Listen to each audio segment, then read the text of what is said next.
Alo, assalomu alaykum dada. Yaxshi. Yaxshi. Boshmadingiz dada? İki dünya taciz qilib bo'lsin dada. İki dünya taciz qilib bo'lsin dada deyman. Men Qur'onni yodlab o'tdim.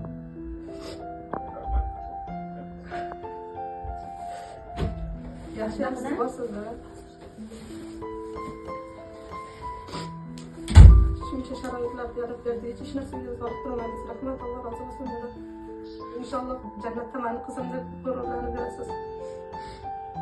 Men sizni yaxshi ko'raman dada.